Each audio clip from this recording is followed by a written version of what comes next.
UCC મામલે ગુજરાત હાઈકોર્ટમાંથી રાજ્ય સરકારને મહત્વપૂર્ણ રાહત મળી રહી છે। સરકાર ગઠિત યુસીસી કમિટીને પડકારતી અરજી હાઈકોર્ટે ફગાવી છે।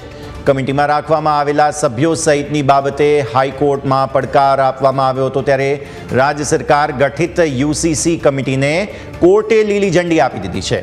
આ ખૂબ જ મહત્વપૂર્ણ સફળતા ગણાશે। રાજ્ય સરકાર વતી એડવોકેટ જનરલ કમલ ત્રિવેદીએ અરજીનો સખત વિરોધ કર્યો હતો અને કહ્યું હતું કે આ કોઈ કાનૂન નથી, આ માત્ર કમિટી છે અને રાજ્ય સરકાર કમિટીનો નિર્ણય લેવા સ્વતંત્ર હોવાની એડવોકેટ જનરલે રજૂઆત કરી હતી। સુરતના અરજદાર દ્વારા યુસીસી કમિટી અને સભ્યો અંગે પડકાર આપવામાં આવ્યો હતો।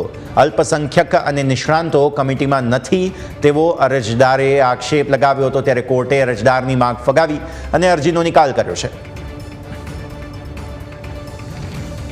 સંવાદદાતા જયેશ ફોનલાઈન પર આપણી સાથે। જયેશ, રાજ્ય સરકારને મહત્વપૂર્ણ સફળતા મળી રહી છે।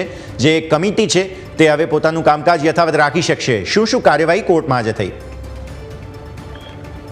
યસ, યુસીસી મામલે છે તે રાજ્ય સરકાર દ્વારા એક 5 સભ્યોની કમિટીનું ગઠન છે તે કરવામાં આવ્યું હતું ને કમિટી છે તેનું કાર્ય એ હતું કે તેમણે ગુજરાતભરના જે વિવિધ લોકો છે તેમની સાથે વાર્તાલાપ કરવાનો હતો અને યુસીસીમાં તેમના સૂચનો છે તે મંગાવવામાં આવ્યા હતા અને ત્યારબાદ એક રિપોર્ટ છે તે આ કમિટીને સબમિટ કરવાનો હતો। એ વચ્ચે સુરતના એક અરજદાર દ્વારા લઘુમતી સમાજને આ કમિટીથી અન્યાય થઈ રહ્યો છે અને કમિટીમાં તેમનું પ્રભુત્વ નથી આપવામાં આવ્યું એ પ્રકારની દલીલો સાથે ગુજરાત હાઈકોર્ટમાં અરજી છે તે કરવામાં આવેલી। અરજી ઉપર 2 વખત સુનાવણી છે, ત્યારબાદ આજે ચુકાદો છે ગુજરાત હાઈકોર્ટે સંભળાવ્યો છે, જેમાં ગુજરાત સરકારને આ ચુકાદાથી મોટી રાહત થઈ છે, કારણ કે જે કમિટીને પડકાર ફેંકવામાં આવ્યો હતો એ કમિટીની રચનાના પડકારથી અરજી છે તે ગુજરાત હાઈકોર્ટે ફગાવી દીધી છે। એટલે હવે આગામી 1 થી 2 દિવસમાં જે આ કમિટીનું ગઠન કર્યું હતું એ કમિટી રાજ્ય સરકારને પોતાનો રિપોર્ટ છે તે પણ સબમિટ કરવા જઈ રહી છે। ત્યારે આ સુનાવણી દરમિયાન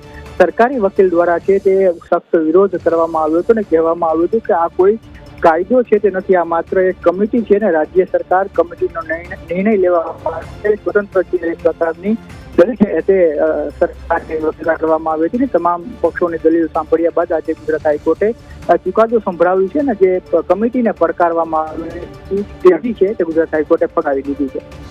બિલકુલ, ખૂબ ખૂબ આભાર જયેશ આપનો અમારા સાથે જોડાવા માટે।